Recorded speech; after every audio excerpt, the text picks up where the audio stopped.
to the Pratama Vinyasa Krama 108 asana sequence of Nityananda Yoga. Before we start the yoga session, we request all the male bodies to please remove your upper cloth, for yoga is a ritual, and male bodies remove the upper cloth for any Hindu ritual. All the female bodies, please tie up your hair, and we request all the participants to please wear a black dress, apply vibhuti on your forehead. If you are a male body, apply it on the 16 places over your body. Apply kumkum and any aushadha from the Supreme Pontiff of Hinduism you have available. Wear your Rudraksha mala, the Abharanam, to intensify the energy which you can hold throughout the yoga practice. Also, make sure to keep a Shri Yantra, which is a sacred mandala, in your room where you practice the yoga. If you don't have a Shri Yantra available, don't worry, we are projecting it in the background of our acharyas. Now settle down on your yoga mat and get ready for the ritual of yoga. Sit straight with your head, neck and spine in a straight line. Join your hands in Namaskara Mudra in front of your heart center. Close your eyes. Visualize Swamiji in your inner space as we chant the Sadguru Vandanam. Nityanandam Paramasukadam Kevalam Jnanamurtim Dvandvatitam Gaganasadrasham Tattvamasyaadilaksham Ekam Nityam Vimalamachalam Sarvadhi Sakshibhutam Bhavatitam Trigunarahitam Sadgurum Tam Namami. Next, we are going to chant the Shiva Mula mantra. Om Ham Haum Shivaya Namaha 11 times. Please follow along internally. Om Ham Haum Shivaya Namaha. Om Ham Haum Shivaya Namaha. Om Ham Haum Shivaya Namaha. Om Ham Haum Shivaya Namaha. Om Ham Haum Shivaya Namaha. Om Ham Haum Shivaya Namaha. Om Ham Haum Shivaya Namaha. Om Ham Haum Shivaya Namaha. Om Ham Haum Shivaya Namaha. Om Ham Haum Shivaya Namaha. Om Ham Haum Shivaya Namaha. We will be performing the Tadvachamanam, the ritualistic cleansing. Now keep your hand, the right hand, in the shape of a cow's ear in the Gokarana Mudra, as our acharyas are demonstrating. Then take an udani of water, pour it into your right palm. We're going to chant a mantra thrice. Each time, sip the water from the bottom of your palm whenever the word Swadha is chanted. Om Atmatattvam Shodhayami Swadham. Take another udani of water. Om Vidyatattvam Shodhayami Swadham. Pour another udani of water into your palm. Om Shivadattvam Shodhayami Swadham. Now wash your right hand with the water from the Panchapacham and wipe your lips twice with the bottom of your thumb as we chant. Om Ham Hridayaya Namaha. Now wash your hand again. With the index, middle and ring fingers joined together, touch above the upper lip and below the lower lip. Wash your hand again. With the index fingers and thumbs joined together, touch the right nostril, the left nostril. And with the ring finger and thumb joined together, touch the right eye, left eye, and the right ear and the left ear. Wash your hand again. With the little finger and thumb joined together, touch the navel, the right chest and the left chest. And with all fingertips joined together, touch on top of the head, the right shoulder, left shoulder, and your heart center. Now wash your hand again. As you clasp the right hand over top of the left, place both hands on the right thigh. Set the sankalpa, the conscious resolution, what it is that you want to manifest today in today's Nityananda Yoga session as we chant the sankalpa mantra.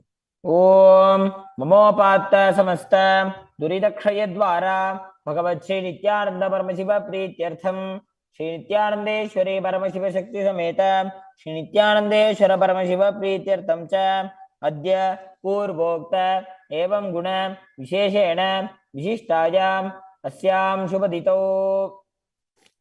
पूर्ण आरोग्ययुक्त दृढ़गात्र यौगिक शरीर सिद्ध्यर्थम परमशिव शक्ति आविष्करणार्थम नित्यानंद योगाभ्यासम करिष्ये. Now wash your hand once more as we chant. Om अपौपस्पृश्य.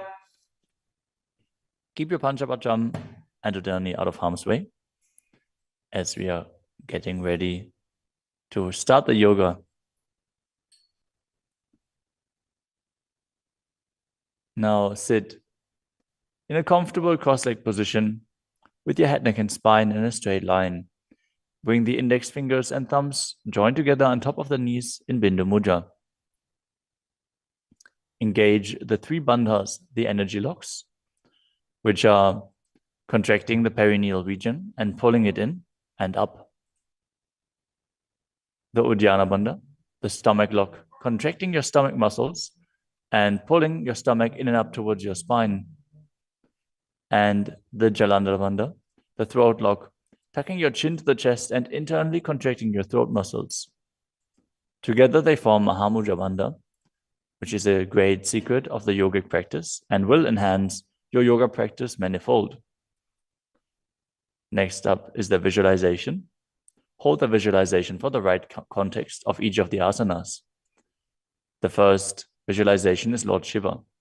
You will always be able to see the visualization in the top right corner of the screen. So whenever you don't know how the visualization looks, you can just check the screen. Next up is Samana Kumbhaka. Now fill your stomach with prana as you meditate on a flame in your stomach, kindling the prana and raising up your spine. Chant the japa soham and visualize it rotating around your throat until the nectar oozes out into your body. Let us now perform the first asana, which is Sukhasana. तत्सुखासनमित्युक्तम् अशक्तस्तत्समाचरेत् आसनं विजितं येन जितं तेन जगत्त्रयम्. The next asana is Parvatasana. Now bring your legs into Padmasana with the feet on top of the opposite thighs. Then bring your palms together in Anjali Mudra and raise them up above your head, keeping your elbows straight. Engage all three bandhas, Mahamudra Bandha, as you visualize yourself as Mount Kailash. अथ वक्षे Mahadev पर्वतासनमङ्गलम्. The next asana is Hali Pavasana. Now bring the soles of your feet together in front of your body and hold the left hand by the right behind your back. As you lean forward and place your forehead on the ground behind your heels.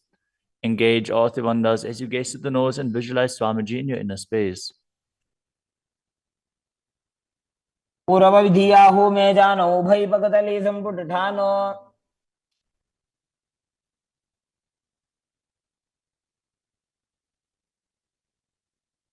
The next asana is Nagi Pavasana. Now keep the soles of your feet together and stretch your hands out in front of the feet, cupping your palms, placing them down on the ground as you place your forehead on the ground behind your heels. Engage all three bandhas and gaze to the tip of your nose, visualizing yourself as a snake. पुरवविधिपर्यागाने नीचौहौ वेकहुनि फनास्यो लगाई.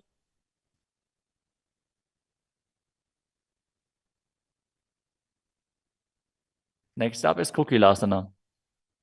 Now hold the big toes with the index and middle fingers in Prana Mudra.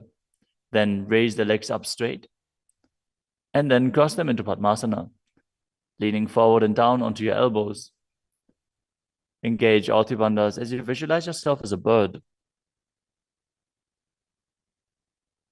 स्थान्यदासनं वक्ष्ये yen Sidho भवेन्नरः.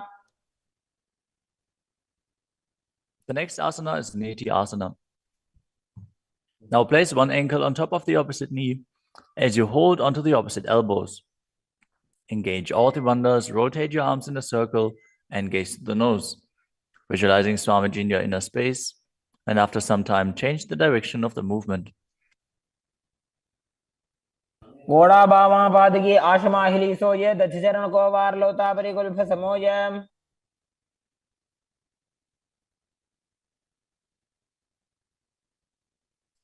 The next asana is Gajasana.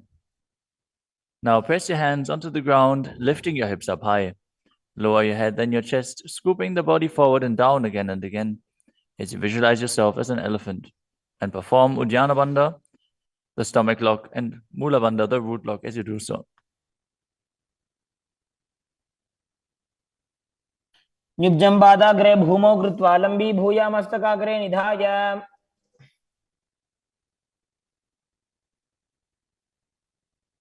The next asana is Rikshasana. From the same position, alternate pressing the heel of one foot into the ground while lifting the other heel up. Visualize yourself as a bear as you keep Uddiyana Bandha and Mula Bandha engaged. एकैकं पादमाकुञ्च्य गजासनं कुर्यात् वृक्षासनं भवति. The next asana is Vaishyasana. Now stand tall on the mat with the tips of the on the tips of the big toes, with all other toes raised off the ground. As you keep your head, neck, and spine in a straight line, and bring your index, middle, and ring fingers to the heart center in Hridaya Mudra. Visualize Swamiji in your inner space and perform Uddiyana Bandha and Mula Bandha. केशेन पादयुगलं बद्ध्वा तिष्ठेत अधोमुखः.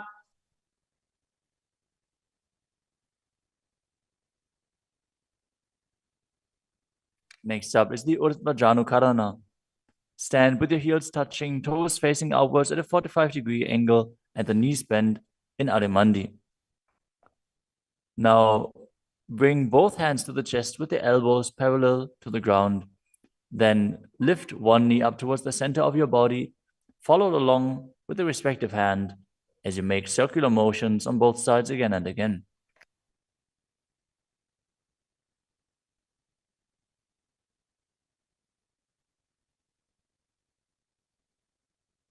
The next asana is Balalingasana. Now interlace your fingers from the outside in Sarvashankari Mudra and hold on to one knee, pulling it up towards your chest. Keep your head, neck, and spine in a straight line and visualize yourself holding a baby as you engage all three bandhas, Mahamudra Bandha.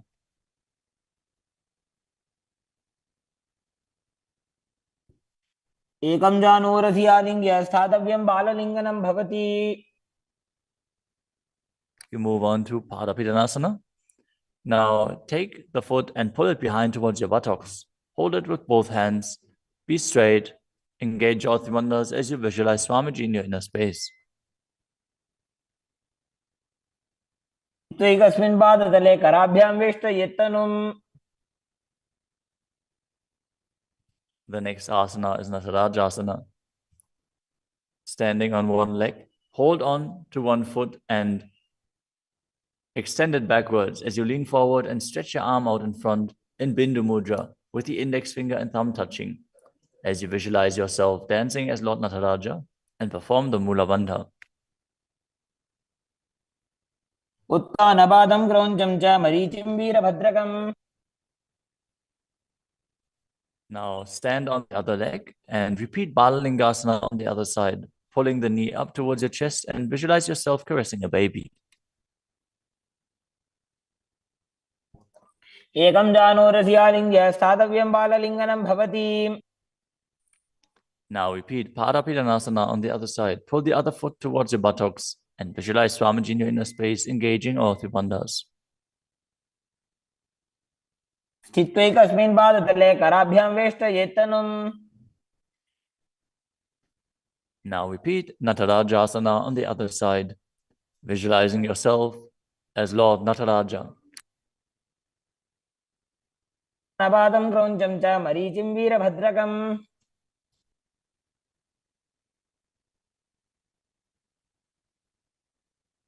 Next up is the Ardha Rechita Karana. From Arimandi position, bring the right foot behind the other with the toes down and the heel up. Keep the left hand at the chest and swing the right arm back and forth, gracefully moving the fingers one by one.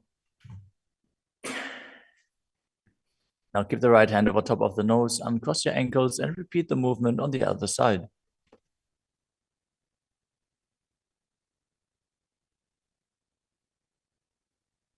Next up is the skeleton dance. Now visualize yourself as a skeleton as you shake your body intensely.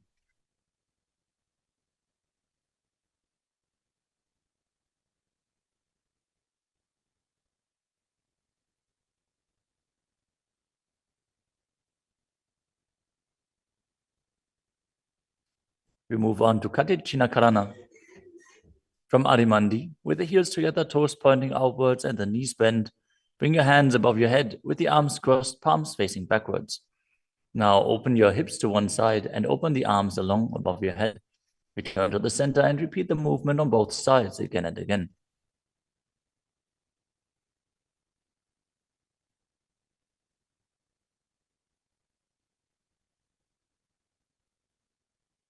The next asana is Tadasana. Now stand tall on the tips of the big toes as you raise your hands up above your head, beside your ears. Engage all three bandhas. Visualize yourself as a palm tree as you internally chant the new japa Shivoham. महामुद्राबद्ध कोनो ताड़ासन विभेदकान. Next up is Uttanasana. From a standing position, lean forward and down, bringing your hands flat to the ground. Take precaution in the case that you are a pregnant woman, for pregnant women shouldn't perform any of the forward bends. Now engage all three bandhas and bring your forehead towards the knees as you visualize Swamiji in your inner space.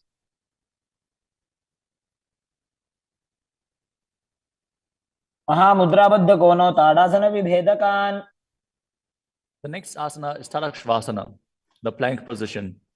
Now lower your body down onto your arms and feet as you tuck your chin to the chest and rotate your head from side to side, contracting your perineal region. Visualize Swamiji in your inner space. Keep breathing in the Samana Kumbhaka, filling your stomach with prana and visualizing a flame rising up your spine. गजासनवस्थित्वा मस्तकं वारं वारं दक्षिणकुक्षिं सव्यकुक्षिं नजेत्. The next asana is Bhujangasana. Now lower your entire body down onto your stomach as you keep the toes pointing backwards and your hands next to the chest. Now raise your head up using the strength of your lower back. Don't lift your body any higher than your belly button up. And open your mouth wide as you inhale through the hollow of your throat in Bhujangani Mudra. Visualize yourself as a cobra as you perform the Mula Bandha. अंगुष्ठनाभिपर्यन्तम् अधोभूमौ विनिन्यसेत्. The next asana is Shashasana. Now push your body up back into the plank position and alternate bringing one knee in towards your chest back and forth as you visualize Swamiji in your inner space and calmly breathe through your nose in Sahajra Kumbhaka. जासन संस्थितो जानुद्वयमाकुञ्च्य वारं वारं कर्तव्यं शशासनं भवति. The next asana is Rathasana. From a tall plank position, place one foot in between the two hands as you simultaneously jump one foot back and bring the other one in between the hands. Alternate again and again as you visualize yourself as a chariot. गजासन संस्थितो एकैकं पादं पुरोमार्गेण भ्रामयित्वा कर्तव्यं रथासनं भवति. The next asana is Vedavajrasana. Now keep one foot flat on the ground with the toes pointing forwards and the knee bent at a 90-degree angle. Now extend the other leg back, keep the knee straight and the toes pointed outwards. Raise your arms up parallel, pull the stomach in and up and gaze to your third eye, visualizing yourself as Lord Vedavajra as you perform Uddiyana Bandha and Mula Bandha. आशिष्टमतकौण्डिन्यमूर्धकुक्कुटमेव च. Now exchange the position of your feet and repeat Vedavajrasana on the other side. समतकौण्डिन्यमूर्धकुक्कुटमेव च. The next asana is Vrikshasana, the tree posture. Now stand and bring one foot to the inner thigh as you bring your palms together in Anjali Mudra and raise them up above your head. Keep your elbows straight as you gaze forward and visualize yourself as a tree. अमोरमूलदेशे च याम्यं पादं निधायतु. The next asana is Garudasana. Now bring the raised leg to the opposite hip. Join your hands in Namaskara Mudra in front of your heart center as you visualize yourself as Lord Garuda and engage the Mula Bandha. गरुडासनमावक्ष्ये येन ध्यानं स्थिरं भवेत्. Now stand on your other leg and repeat Vrikshasana on the other side. वामोरुमूलदेशे च जाम्यं पादं निधायतु। Now repeat Garudasana on the other side, keeping the standing leg as straight as a rod and visualizing yourself as Lord Garuda. गरुडासनमावक्ष्ये येन ध्यानं स्थिरं भवेत्। The next asana is Trikonasana. Now stand and step one leg forward and the other one far back, keeping the front toes pointing forwards and the back toes facing sideways. Now bring your hands parallel to the ground and lean forward and down as you keep one hand down and the other one raised up. Gaze upwards, visualizing yourself as a triangle as you perform the Mula Bandha. उत्तानपादं क्रौञ्चं च मरीचिं वीरभद्रकम्। Exchange the position of your feet. Step the other leg forward as you repeat Trikonasana on the other side. उत्तानपादं क्रौञ्चं च मरीचिं वीरभद्रकम्। Next up is the Nikutaka Karana. From Arimandi position, heels touching, toes pointing outwards and the knees bent, raise one heel off the ground and bring your hands in front of the heart center with the palms facing each other. Now stump the rest heel to the ground, raise the other heel up and exchange the position of your hands again and again.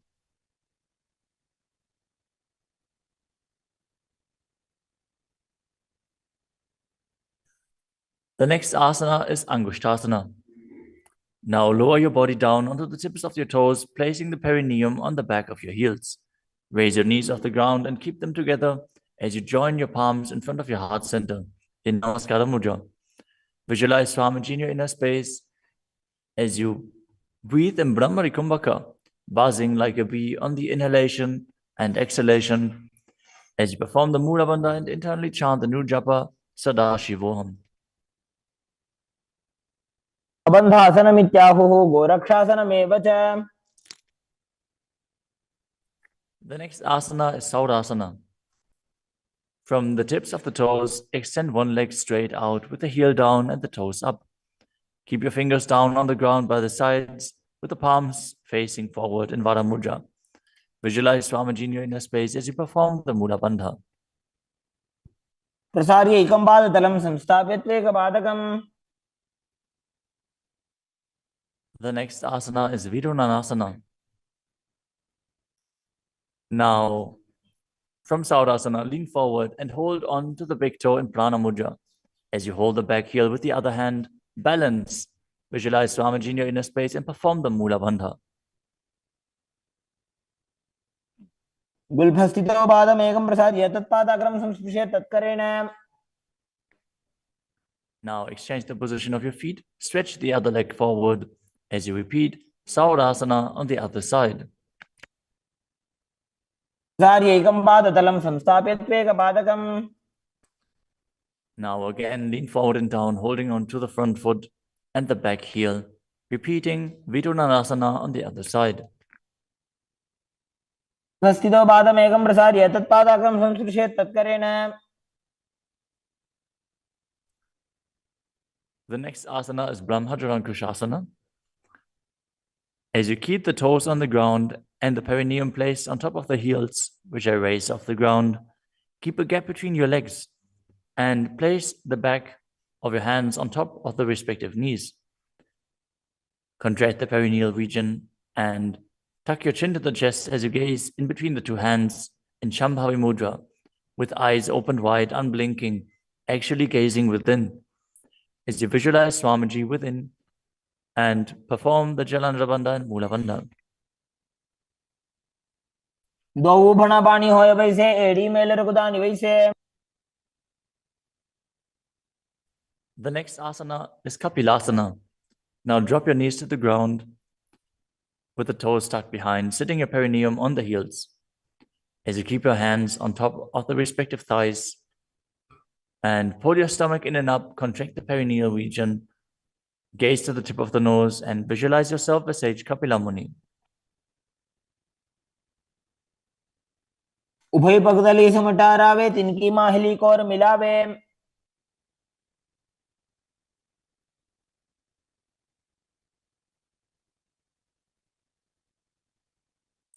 The next asana is Bhadragodakasana.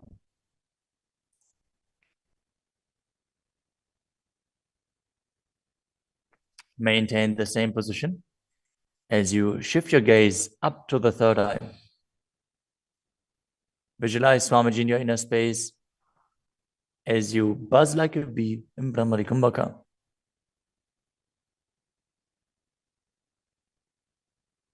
दो भूपकदली संपुट करे कौरवाली भूपरि धरे.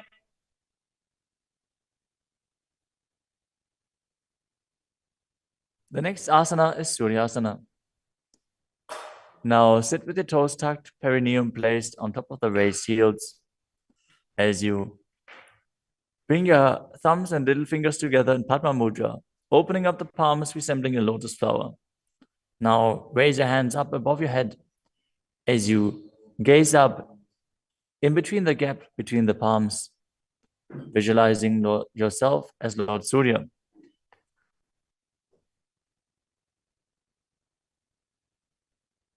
AD दो गुदातरी आने फना पानी बैठक अब निठाने. The next asana is Mandukasana. Now sit with the toes flat, perineum on the heels. As you keep your hands on top of the knees, lift the tongue up against the roof of your mouth. As you catch the nectar of immortality dripping from the Sahasrara chakra with your frog tongue, as you visualize yourself as a frog in Manduki Mudra. Gaze to your third eye, breathe calmly through your nose in Sahaja Kumbhaka as you perform the Mula Bandha. तलो पृष्ठ देशे अंगुष्ठे द्वे च संस्पृशेत्.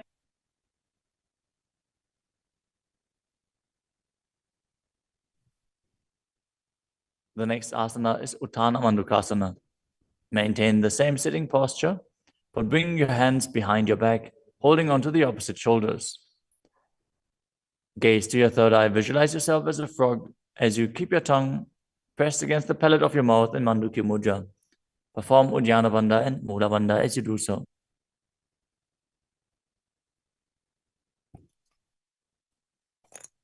मंडूकासन मध्यस्थं कुर्पराभ्यां धृतं शिरः. The next asana is Simhasana. Now cross your ankles and sit on your feet.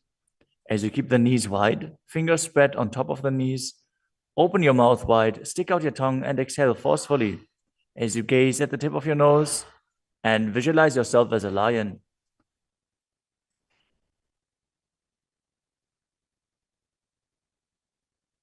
दक्षिणं सव्यगुल्फेन दक्षिणेन तदेतरम्. The next asana is Bhadrasana. Now sit with your heels under the perineum, the knees open wide, then cross your hands behind your back and hold onto the big toes in Prana Mudra. As you gaze at the tip of your nose, visualize Swamiji in your inner space and return to buzzing like a bee in Brahmari Kumbhaka. गुल्फौ च वृषणस्याधो व्युत्क्रमेण समाहितः. The next asana is Kakabusandhi Asana. Now squat and keep the feet flat on the ground as you keep your knees open wide and bring your arms in and around the raised knees. Interlace your fingers behind your back if you can. As you visualize yourself as a crow and gaze to the tip of your nose as you engage the Mula Bandha.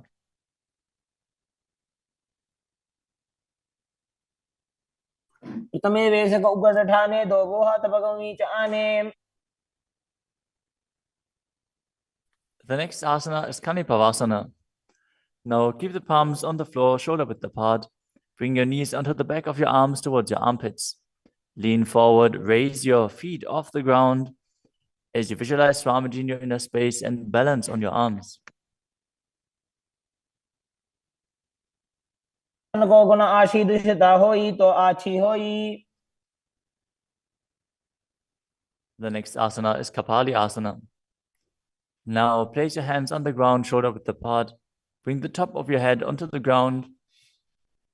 Please take precautions if you have any neck injuries or high blood pressure.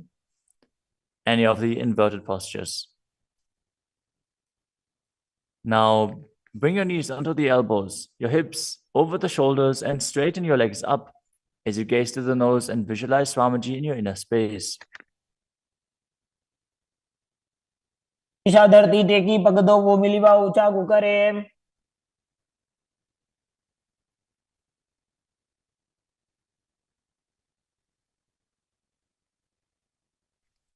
The next asana is Parshvamayurasana. Now squat on the toes with the legs together, twist your body and place both hands to the side as you align your elbows with the knee and hip and lean onto your arms, balance, extending your legs to the side. Gaze to your third eye as you visualize yourself as a peacock and exhale fully in Rechaka Kumbhaka as you hold your breath in the exhaled state. Perform the Mudra Bandha as you do so. मयूरम दंडवत कुर्यान मायूरम दंड नामकम. Now twist your body in the other direction and repeat Parshvamayurasana on the other side.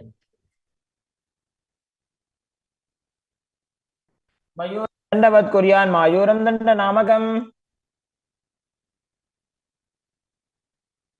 The next asana is Bhairaganathasana. Now place both hands on the ground, shoulder width apart.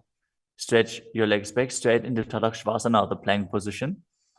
As you step one foot outside the respective shoulder and bring it in between the two hands. Gaze to your third eye. Visualize yourself as Lord Kala Vaidava. As you breathe in your Rechaka Kumbhaka and perform the Mula Bandha.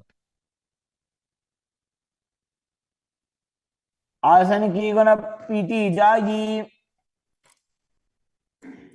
Now step the front foot back and step the other foot outside the shoulder in between the hands. Gaze to your third eye in Shambhavi Mudra with the eyes opened wide, unblinking, as you visualize yourself as Lord Kala Bhairava.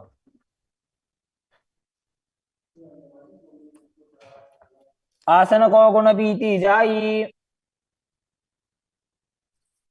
The next asana is Unmukha Pitasana.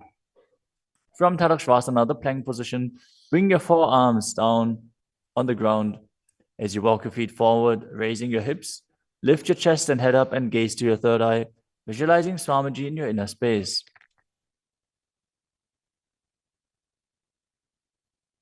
भून्यस्तो जानुनि हस्तो चतुष्पदम वाङ्मुखम.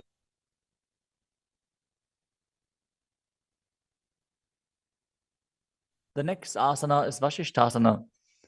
From Tadakshvasana, rotate your body onto one hand and raise the opposite hand up.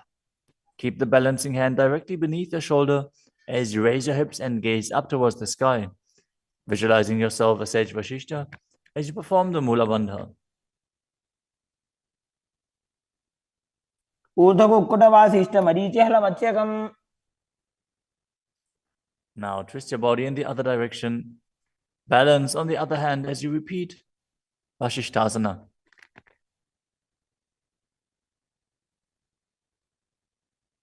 ऊर्ध्वकुक्कुटवासिष्ठ मरीचिहलमत्स्यकम्. Now come to a seated position and extend your legs out in front with the heel down and the toes pointing up.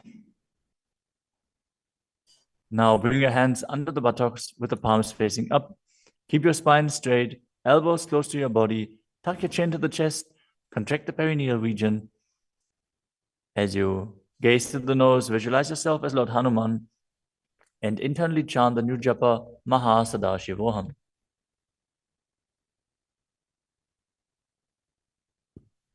दो Booker की उभय हस्तेली कोरवारली मैले भेली.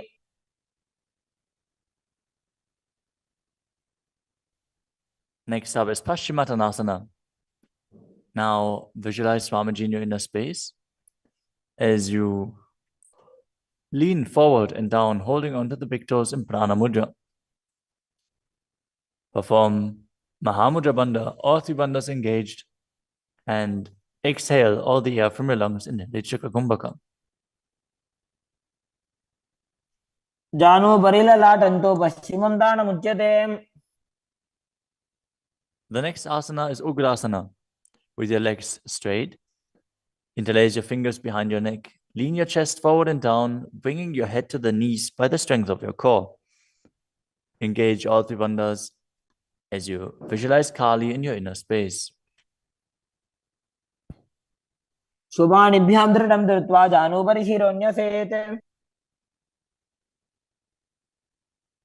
The next asana is asana. Now, sit with the legs extended, bring one heel to the groin with the knee raised, and reach your arm in and around the raised knee as you clasp your hands behind your back. Bring your chest to the thighs, head to the knee, and visualize yourself as Sage Marichi. उत्तानपादं क्रौञ्चं च मरीचिं वीरभद्रकम्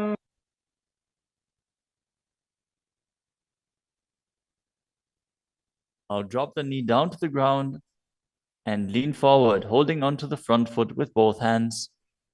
As you exhale all the air from your lungs, gaze to the nose, visualize Swamiji, and perform Mahamudra Bandha in Mahamudrasana. मुद्रां प्रवक्ष्यामि तन्त्रेऽस्मिन् मम वल्लभे. Now extend the other leg out. Bring the other heel towards the perineum with the knee raised. As you lean forward and interlace your fingers behind your back, in Marichi Asana on the other side. उत्तानपादं क्रौञ्चं च मरीचिं वीरभद्रकम्. Now drop the knee down, lean forward, hold onto the foot, engage all three bandhas, repeating Mahamudrasana on the other side. महामुद्रां प्रवक्ष्यामि तन्त्रेऽस्मिन् मम वल्लभे. The next asana is Bhadrasana 2.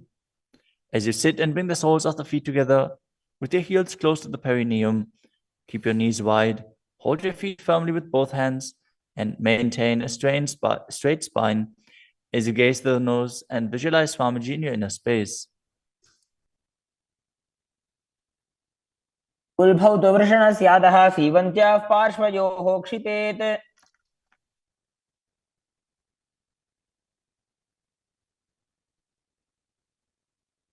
The next asana is Gvalipavasana. From Bhadrasana, extend your feet away from your body. Keep the toes together, heels apart, knees wide open. As you place your hands on the respective knees, tuck your chin to the chest and gaze to the nose. Visualize Swamiji in your inner space. Perform the Jalandhara Bandha and Mula Bandha. पूर्वचरपट चौक कहियो सोई वाही विधियो कीजे सोई. The next asana is Joni Asana.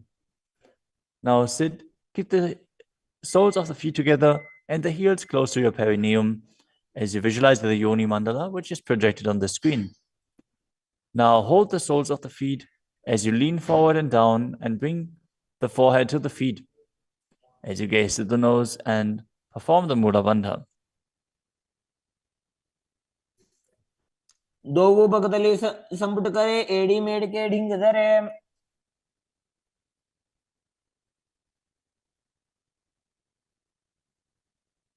The next asana is Midakipavasana. As you sit and keep the heels together, toes apart and the knees wide, lean forward and down and extend your hands out to the side. Keep the palms facing down on the ground to the sides as you bring your forehead to the ground behind your heels. Gaze to your nose, visualize Swamiji and perform the Mula Bandha. पूर्व विधि परिबगधली संपुट शोल एड़ी मिली राशे. Next up is Siddha Samadhi Asana. Now sit and keep the toes together, heels apart. As you bring your arms below the shins, extend them out to the sides and keep the palms facing up. Bring your forehead to the ground above your feet as you bring your toes near your throat if you can. Gaze to the tip of your nose, visualize Lord Surya in your inner space and perform the Mula Bandha. दोगो बगतले संपुट करे शोले मेड़ आगा में धरे. Next up is Chinaki Pavasana. Now sit and keep the heels together, toes apart, as you hold the feet and open them up like a book, bringing the backs of your hands onto the ground and the elbows pressing down on the thighs. Gaze to the nose and visualize Swamiji in your inner space. दो बगांगी एड़ी धरती मगिवा मेड़ लगावे. The next asana is Chadapata Chukasana. Sit and bring the soles of the feet together with the heels at your perineum. Open the knees and place your hands on top of the knees as you gently press them down. Pull your stomach in and up, gaze to your third eye as you visualize Swamiji in your inner space. द्वौपकतली संपुटधारे आगाने करजार पसारे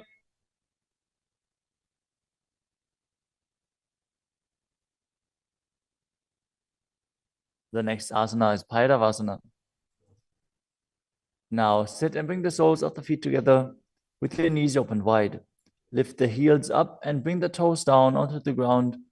As you keep your knees on the ground, pull your stomach in and up and place your hands on the knees in Bindu Mudra. Gaze to your third eye as you visualize yourself as Lord Kala Bhairava. उल्भव संपेड्य जान्योन्यं विक्रमेणोत्थितं शनैः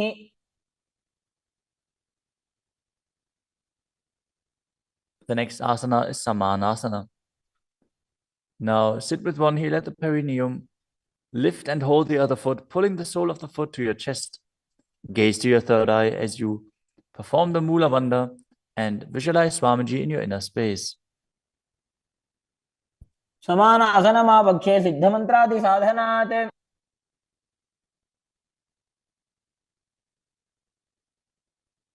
The next asana is Apanasana. As you sit, place one leg on top of the respective shoulder and raise the other foot upwards and straight. Keep the hands on the ground to the sides as you gaze to your third eye and visualize Swamiji in your inner space. परं पादमेकञ्च स्कन्धे चारोऽपि यत्नतः Now repeat Samanasana on the other side. Bring the other heel towards your perineum and pull the opposite foot towards your chest. समान आसनमावक्षे सिद्धमन्त्रादि साधनात् Now repeat Apanasana on the other side. Bring the other leg over top of the respective shoulder, extending the opposite leg forward and up.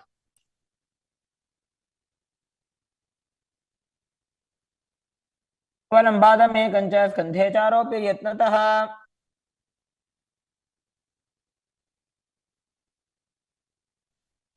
Next up is Gomukhasana. Now sit and cross one leg over the other, aligning the knees at the center of your body with the feet by the opposite hips.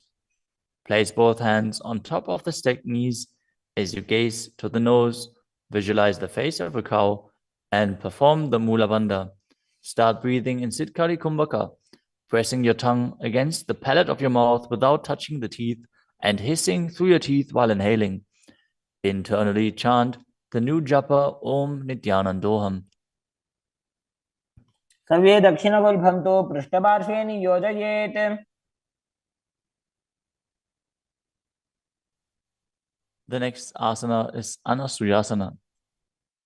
Now maintain the same posture. Hold on to the big toes of the feet in Prana Mudra as you gaze to the tip of your nose and visualize yourself as Rishika Anasuya.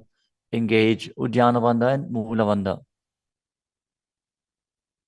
दक्षिण कोडो नीचो ठाने वावोता के ऊपर आने Maintain the same position. Interlace your fingers behind your back and lean forward and down as you bring your chin over the knees, the nose towards the ground, and visualize yourself as Rishika Anasuya in Anasuyasana too. जीमणा गोदा की संधि उपरिड़ा वागोड़ा की संधि The next asana is Garudasana too.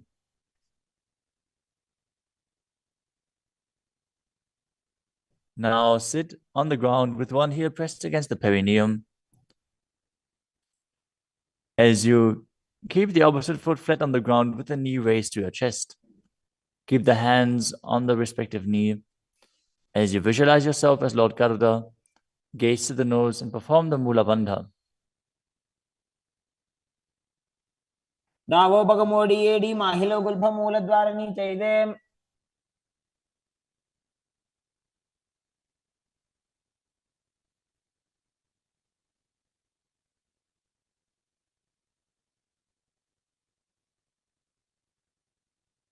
The next asana is Nadadasana.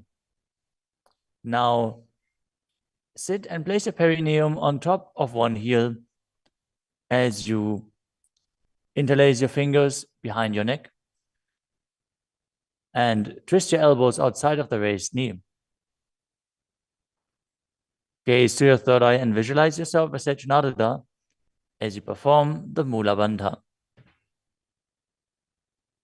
पिष्टि जवाम पगदली केरी भूपरिता ही लगा बेफेरी. Next up is Matsya Pitakasana. Now place one foot on top of the opposite thigh. Wrap the respective arm around the knee, holding onto the opposite shin as you hold the big toes with the other hand in Prana Mudra. Visualize yourself as Matsya, the fish avatar of Lord Vishnu, as you perform the Mula Bandha.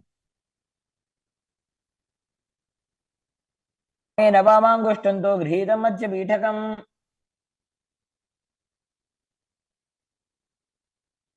Now slide your knees over top with the other knee on top, repeating the Gomukhasana position on the other side. Gaze to the nose and visualize the face of a cow as you keep hissing through your teeth without the tongue touching your teeth. In Siddhkari Kumbhaka.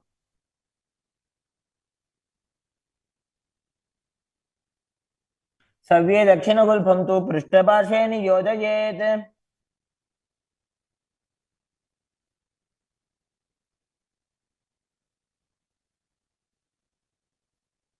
Next up is Anasuyasana on the other side. Hold onto the big toes as you visualize yourself as Rishika Anasuya.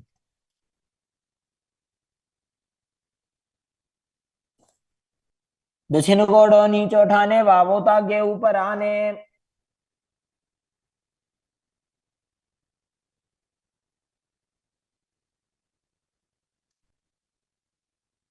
Now, from the same position, interlace your fingers behind your back and lean forward and down. Chin over the knees, nose towards the ground. In Anasuyasana too.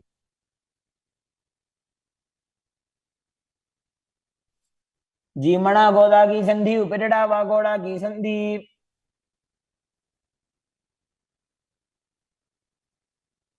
Now repeat Garudasana 2 on the other side, bringing the other heel towards the perineum, knee raised, hands on the knees, as you visualize yourself as Lord Garuda.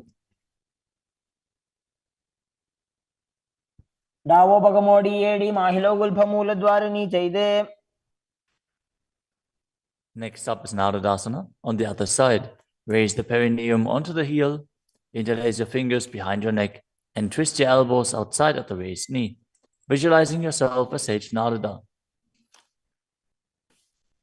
पिष्टि जवाम पगदली केरी भूपरिता ही लगा बेफेरी.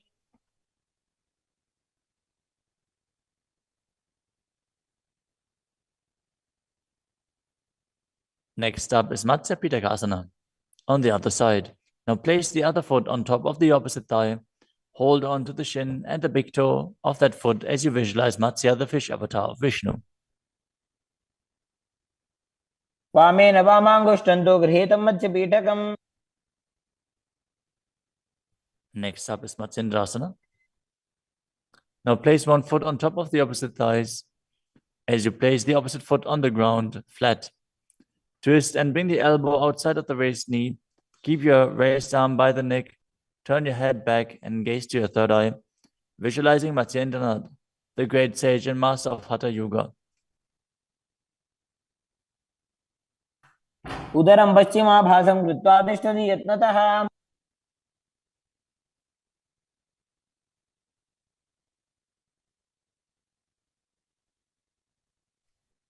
The next asana is Kubhasana. From Matsyendrasana, twist and bring your elbow outside of the raised knee as you extend your hand down to the foot, keeping the opposite hand at the respective ear. Twist your body back. Gaze back and up towards your third eye, visualizing yourself as a camel. आसन को गुण झोल हो जाए. Next up is Matsyendrasana 2. Keeping the hand extended down towards the foot, place your hand behind your body onto the ground as you gaze up to your third eye and visualize Matsyendranath. मत्स्येन्द्रपीठं जठर प्रदीप्तिं Prachanda रुक्मण्डल खण्डनास्त्रम्. Now repeat Matsyendrasana on the other side. Extend the other leg out. Bring the opposite foot onto the thigh as you twist your elbow outside of the raised knee and gaze back.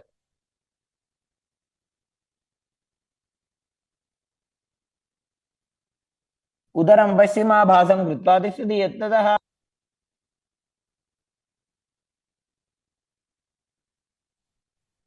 The next asana is Kubhasana on the other side.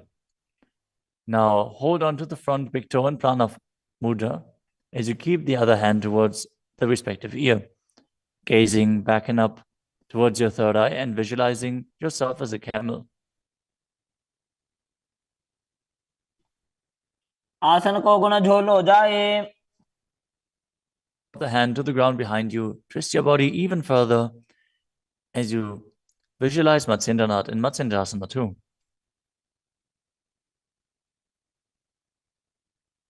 मत्स्येन्द्रपीडं जठर प्रदीप्तिं प्रचंड रुक्मंडल खंडनास्त्रम्. The next asana is Padmasana. Now place your feet on top of the opposite thighs as you keep your palms flat on the respective knees. Engage all three bandhas, Mahamudra Bandha, as you gaze to the tip of your nose. Visualize yourself as Lord Shiva. Breathe in Sitali Kumbhaka, now pressing your tongue against the back of the teeth, hissing while inhaling, as you internally chant the new japa Om Nityananda Mahasadaशिवोहम. आसनं द्विविधं प्रोक्तं पद्मं वज्रासनं तथा. The next asana is Padmasana too. As you sit in Padmasana, cross your hands in front of your body and hold onto the big toes in Prana Mudra. Gaze to the nose, visualize yourself as Goddess Parvati, the consort of Shiva, as you perform the Mula Bandha. अनुचरणं कृत्वा ऊरू संस्थो. The next asana is Kukutasana. Now sitting in Padmasana, place your hands on the ground between the two thighs as you lift your body up off the ground. Visualize yourself as a rooster as you breathe calmly in Sahajra Kumbhaka and perform the Mula Bandha. पद्मासनं सुसंस्थाप्य नान्बोरोरन्तरे करो.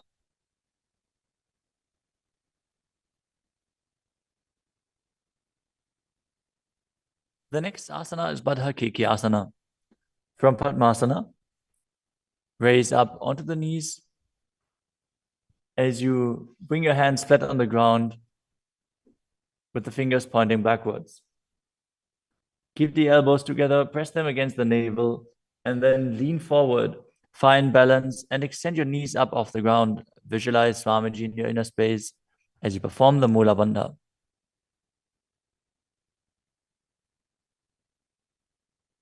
धरामवष्टभ्यकरद्वयेन तत्पूर्वपरि स्थापितानाभिपार्श्वः.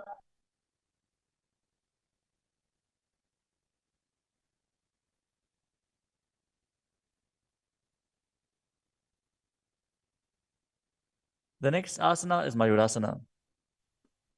While on your knees, place your palms on the ground with the fingers pointing backwards. Keep your elbows at the navel, lean back, lean forward, find balance, and extend your legs up off the ground, visualizing yourself as a peacock as you perform the Sahajra Kumbhaka and engage the Mula Bandha.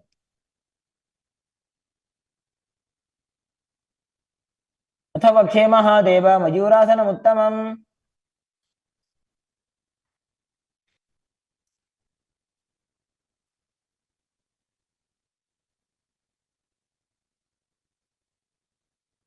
Next up is Makarasana. Lay down on your stomach with the feet pointing outwards and the forehead on the mat. Interlace your fingers behind your neck as you visualize yourself as a crocodile and perform the Mula Bandha. अध्यासशेते हृदयं निधाय भूमौ च पादौ च प्रसाद्यमानौ. As you lay on your stomach, place your hands on the ground beside your chest. Raise your legs up, bring the thighs off the ground, visualizing yourself as a locust. In Shalabhasana. अध्यासशेते करयुग्मवक्षो भूमिमवष्टभ्यकरयोस्तलाभ्याम्. The next asana is Ushtrasana. As you lay on your stomach, bring your hands to the feet. Pull the feet down towards the ground outside of your hips. As you visualize yourself as a camel and perform the Mula Bandha. अध्यासिषेते पदयुग्मं व्यस्तं पृष्ठे निधाय विधृतं कराभ्याम्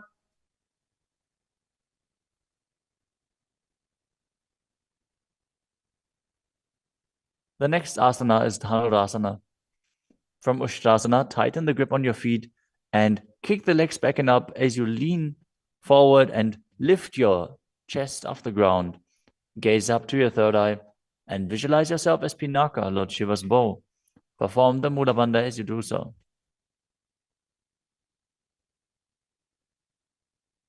त्रिसार्यपादौ भुविदण्डरूपौ करौते पृष्ठे धृतपादयुग्मम्. The next asana is Bhagasana. Now come to a kneeling position with your feet flat on the ground, sitting in between the two heels. Place your hands on top of the knees. Visualize Swamiji in your inner space. Breathe calmly through your nose in Sahasrara Kumbhaka. As you gaze to your third eye, contract the perineal region in Mula Bandha and internally chant Om Nityananda Paramashivoham. उल्टा मोड़ी पाओ तो वैसे बहुरो जगते करे कैसे. The next asana is Gohi Asana. From the kneeling position, place your elbows on the ground, shoulder width apart. As you interlace your fingers, bring your head towards the ground and hold it with your hands. Now raise your hips up. Walk your feet forward until your hips align with your shoulders. And then raise your legs up off the ground and pull the knees close to your chest. Try to touch your chin with the knees as you roll your body up in the inverted posture. Gaze to the nose and visualize Swamiji in your inner space. दो हाथ की कहुनी जोई पुनिह कलाजी जाने दोई.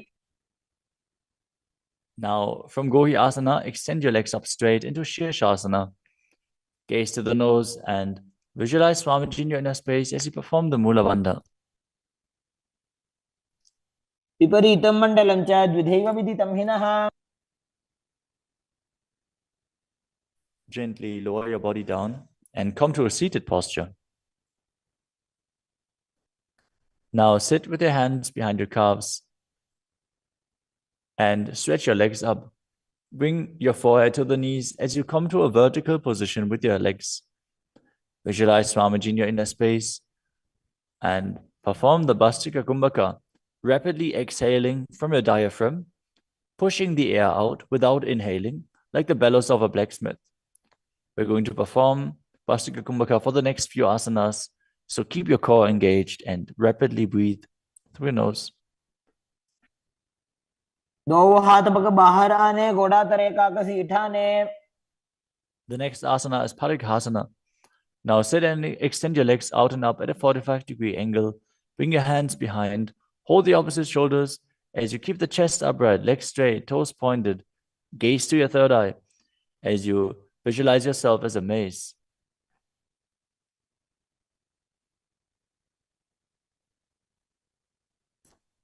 उत्तानशयनं कृत्वा पादौ मिलित्वा प्रसार्य. Keep breathing rapidly as you sit and extend your legs out and up at a 45-degree angle. Keep your arms parallel to the ground or bring them down to the ground as you gaze to your third eye and visualize yourself as a boat in Naukasana.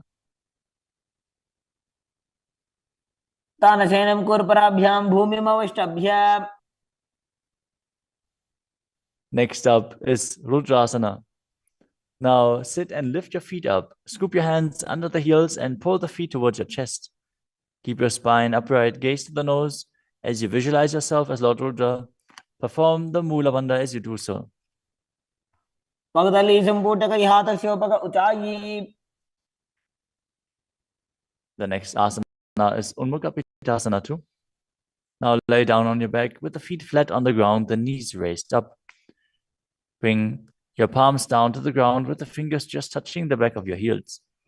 Lift your hips up high, press the feet into the ground As you tuck your chin to the chest, gaze to the nose, and visualize Swamiji in your inner space. ऊर्ध्वे च जानुनी कृत्वा शवित्वोर्ध्वमुखं तथा उत्थाप्य हस्तौ तिष्ठेत्तु पीठ उन्मुखनामके. Now lower your body down flat onto the ground. Keep the palms facing up next to your hips. As you contract the perineal region and forcefully pull the Kundalini Shakti up along your spine towards your Sahasrara chakra in Shakti Chalan Mudra. Relax. Completely unclutch from any micro movements of the body and mind. As you visualize that your body is dead and the Supreme Pontiff of Hinduism, Swamiji, is liberating you. Internally chant the Mahavakya, Om Nityananda Paramashivoham.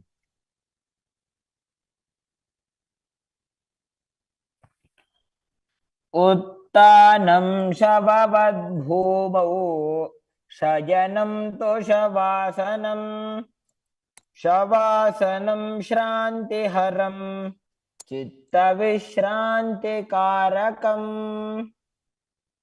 ॐ नित्यानन्द परमशिवोऽहम् ॐ नित्यानन्द परमशिवोऽहम् ॐ नित्यानन्द परमशिवोऽहम् ॐ नित्यानन्द परमशिवोऽहम् ॐ नित्यानन्द परमशिवोऽहम् ॐ नित्यानन्द परमशिवोऽहम् ॐ नित्यानन्द परमशिवोऽहम् ॐ नित्यानन्द परमशिवोऽहम् ॐ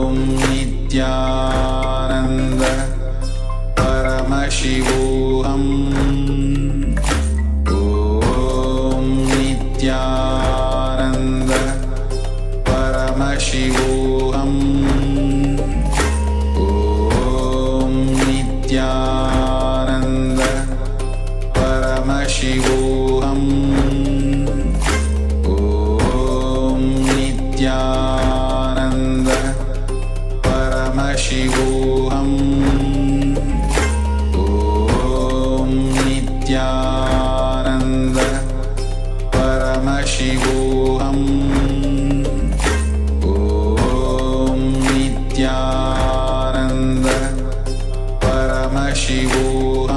परमशिवोऽहम् ॐ नित्यानन्द परमशिवोऽहम् ॐ नित्यानन्द परमशिवोऽहम्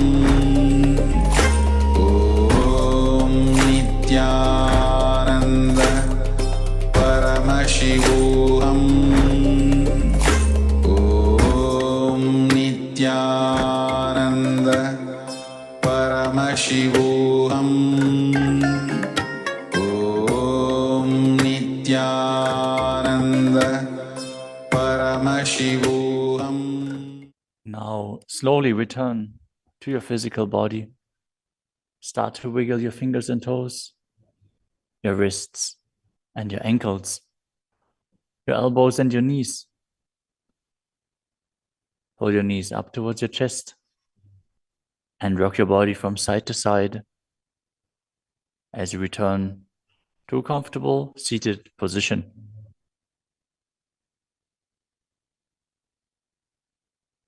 Congratulations! You completed the first 108 asanas of the sequence, which are the Pratama Vinyasa Krama. We are now going to continue the sequence with the next asana, which is Yathasana Nishthasana. Now sit in a posture that brings ease to your physical and mental space. Bring your hands on top of the knees in Bindu Mudra. Visualize Swamiji in your inner space. Breathe in Samana Kumbhaka, filling your stomach with prana, and meditating on the flame kindling in your stomach as you perform the Mula Bandha and internally chant the Mahavakya, Om Nityananda Paramashivoham.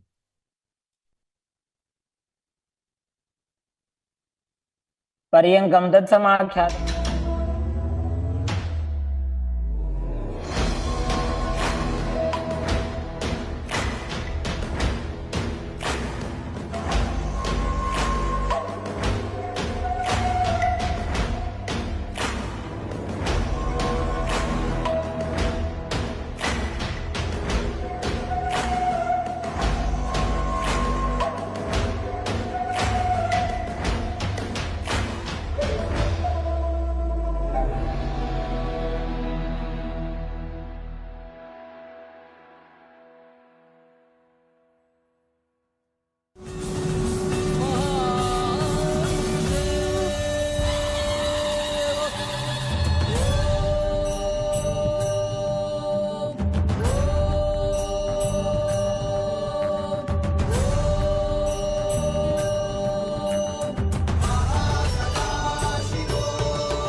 ज्ञानन्दं परमसुखदं केवलं ज्ञानमूर्तिं द्वन्द्वातीतं गगनसदृशं तत्त्वमस्यादिलक्ष्यम् एकं नित्यं विमलमचलं सर्वधी साक्षिभूतं भावातीतं त्रिगुणरहितं सद्गुरुं तं Namami.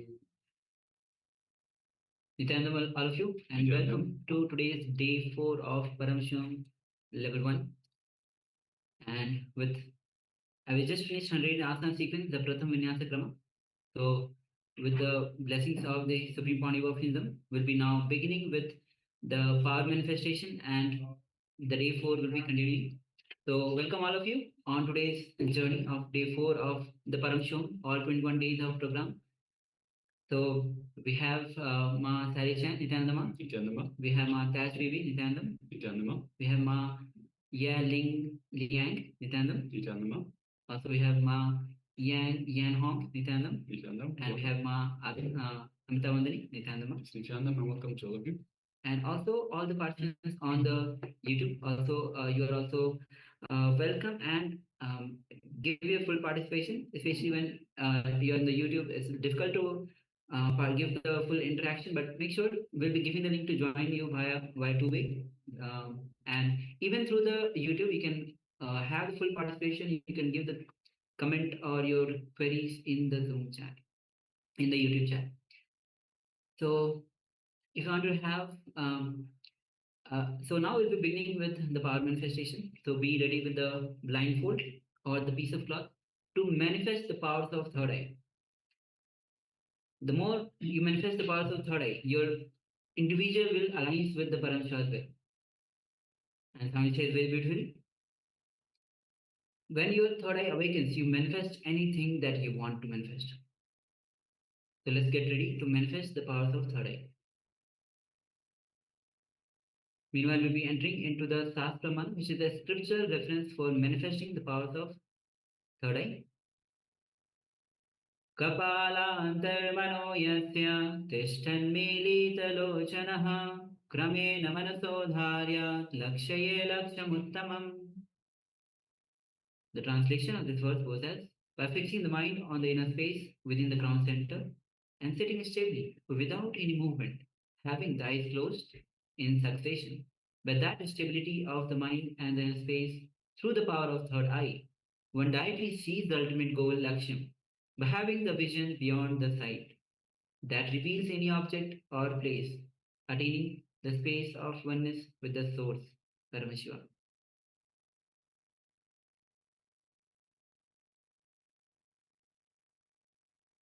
Yes, so let us get ready for the power manifestation. So once you have your eye bands on, and of course, if you don't have an eye band, you can always use any piece of cloth that is opaque in nature, such that you cannot see through the cloth. Let us sit comfortably with the head, neck, and spine in a straight line. And let us start with unclutching. So unclutching from anything the mind throws, any thought, any distraction, any worry, any pain, discomfort that you might feel. Let us just unclutch from everything. So whatever comes up, let us just be a witness. Let us just observe, but don't get entangled in it. Don't get involved in it. Just be a witness. Any disturbance comes up, external or internal, let us continuously unclutch, calm the witness, just unclutch. Again and again, coming back to the space of restful awareness, the space of unclutching.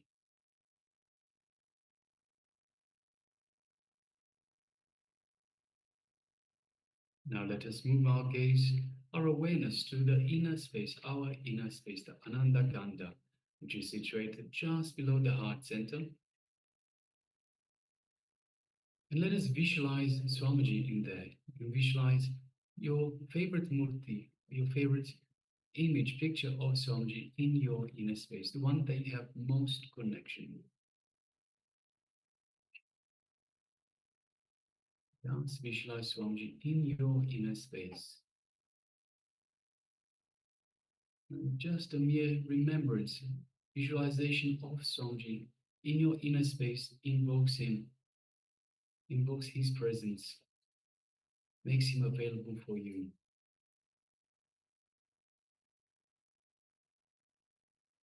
Just take a moment and feel Swamiji's love, his compassion, his infinite grace showering upon you.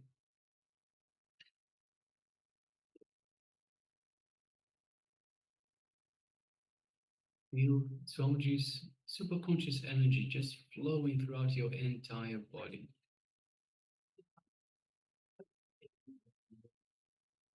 Reaching out from into every corner of your body, every one of the trillions of cells in your body being showered by this superconscious energy that Swamiji is radiating.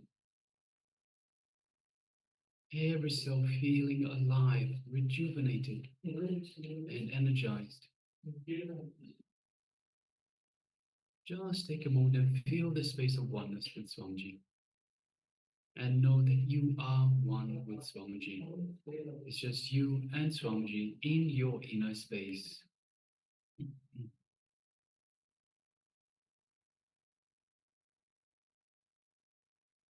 Let's just move our gaze just gently to the third eye between the two eyebrows, the Anya chakra.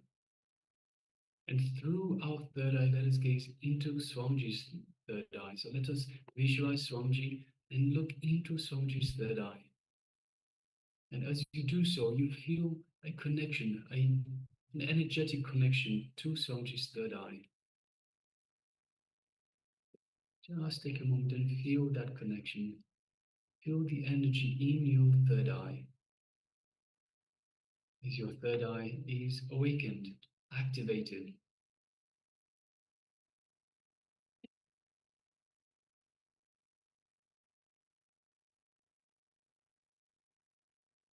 Let us start chanting the Mahavakya. Om Nityananda Paramashivoham.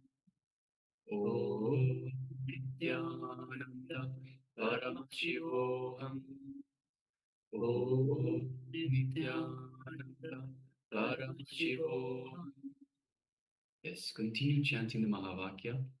And from this space of oneness with Swamiji, the cognition, the powerful cognition that you are Paramashiva, let us start manifesting this power of third eye vision, seeing images blindfolded. The image is being displayed for you now. Let us begin. Paramashivoham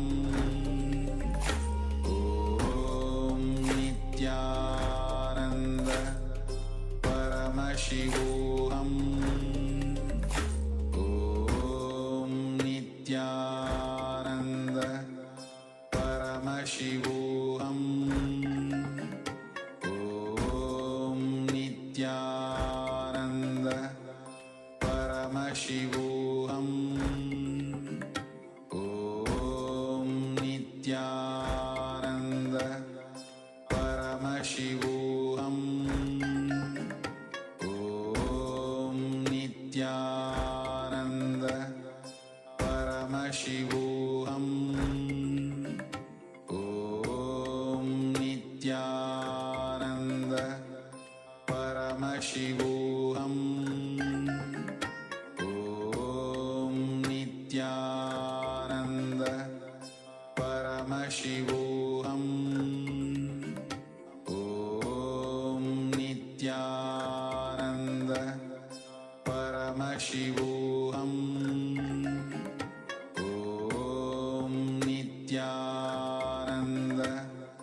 Paramashivoham.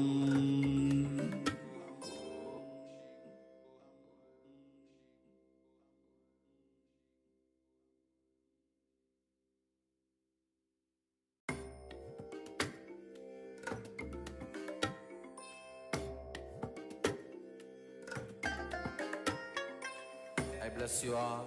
Let you all open all your three eyes and manifest the powers of Mahasadashiva. Om Nityananda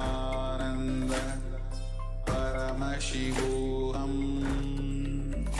Om Nityananda Paramashivoham Om Nityananda Paramashivoham Om Nityananda Paramashivoham Om Nityananda Paramashivoham Om Nityananda Paramashivoham Om